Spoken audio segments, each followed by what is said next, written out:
Throughout this presentation, you will be exploring the rise of Sumerian city-states.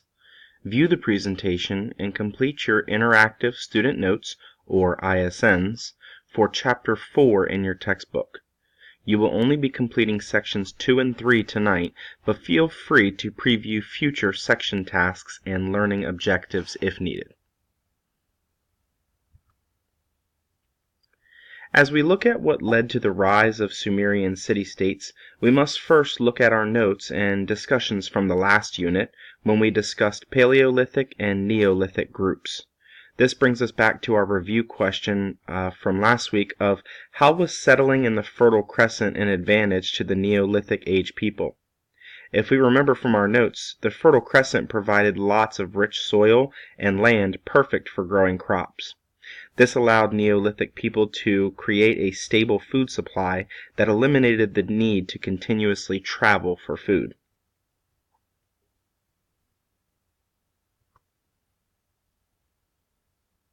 In Chapter 4, we'll be learning about problems that arose during the rise of Sumerian city-states. What's an example of a time that you had a problem, and what solutions did you have to come up with to solve it? You'll be completing the answer to this question in the preview section of your interactive student notes, which should look something like this. We have the question of how did geographic challenges lead to the rise of city-states in Mesopotamia, and then this is where you're going to be discussing the problem and the solution for that problem.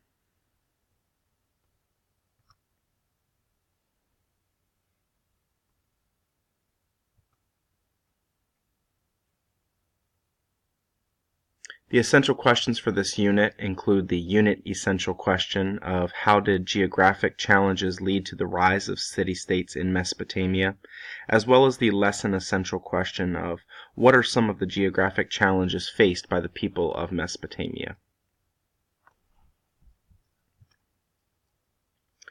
The following video follows the story of Nisaba, a young girl from Sumer who describes what life was like in Mesopotamia in her journal. Watch the video and complete the video guide questions as you watch. You will need to type the following URL into your search bar. That's the HTTPS link that's right here. You can pause the video if you need to go back and type the URL into your search bar.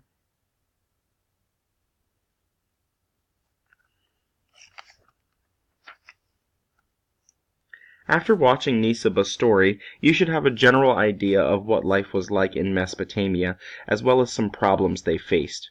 Now let's preview Chapter 4 of our textbook and give ourselves an idea of what we will be reading. I ask that you review pages 32 and 33 and consider the following questions. What do you notice about the picture on page 32 in your textbook? And then the second question is, why would Sumerians build homes in this area? A little hint to think about is referencing the 5 themes of geography. You might want to take notes on these questions to assist you with the in-class discussion that will take place tomorrow.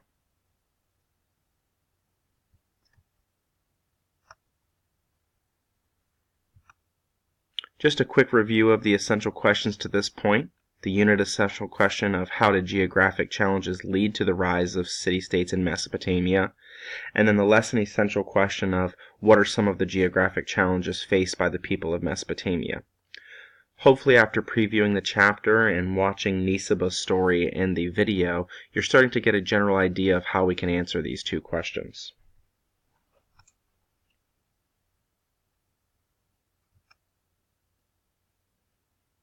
The next part I want you to reference is the introduction section of your textbook, which is section 4.1.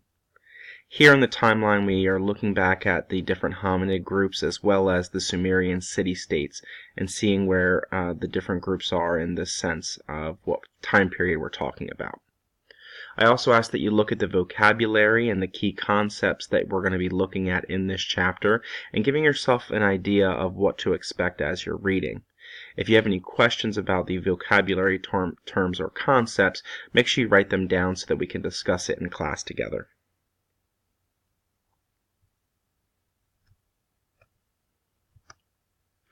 When we're looking at maps, we always want to refer to the key down at the bottom that'll tell us exactly what we're looking at. We can also refer to the title, which in this case tells us that this is a map of Mesopotamia. Any of the areas that are in yellow here are the areas of Mesopotamia, and then the red dots represent cities of Mesopotamia. We also have this border right here, which represents modern-day Iraq, which kind of gives us an idea of, if we were looking at a current map today, what area of land we're looking at here.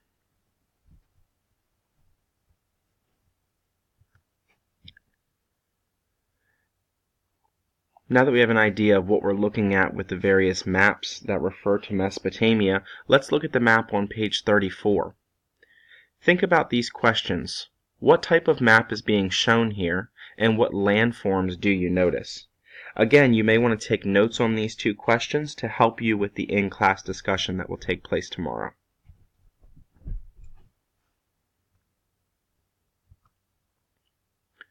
Now that we've previewed the chapter and we've looked at the introduction to kind of help set up our understanding of the chapter, we can go ahead and read Chapter 4, starting with sections 4.2 and 4.3. You're only asked to complete the reading notes in your interactive student notes for these two sections. Make sure that you're completing the vocabulary for these sections as well.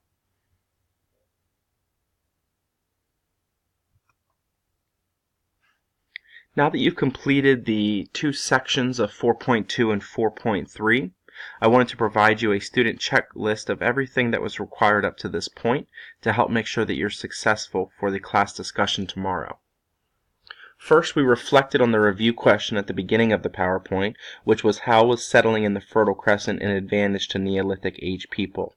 This reflected on our learning from the previous unit. We then completed the Making Connections task in the preview section of your ISN, where you were asked to think about a problem that you've had and a solution that you had to come up with to solve that problem. You then watched the video titled Mesopotamia, Nomads to Farmers, which followed Nisaba's story as she explained what her experience was like in Mesopotamia. You also completed the video question sheet as you watched the video, and then you previewed the chapter in your textbook for Chapter 4 and completed the previewing the chapter tasks. You were then asked to read sections 4.2 and 4.3 and complete the tasks in your ISNs for those two sections.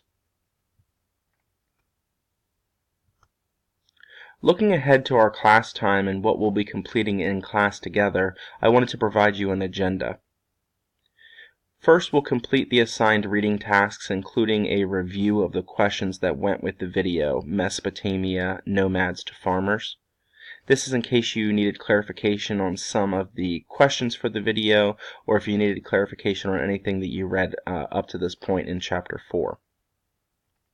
We'll also review the chapter readings with a discussion on any new information that we came across, as well as building off of what we already know about early civilizations.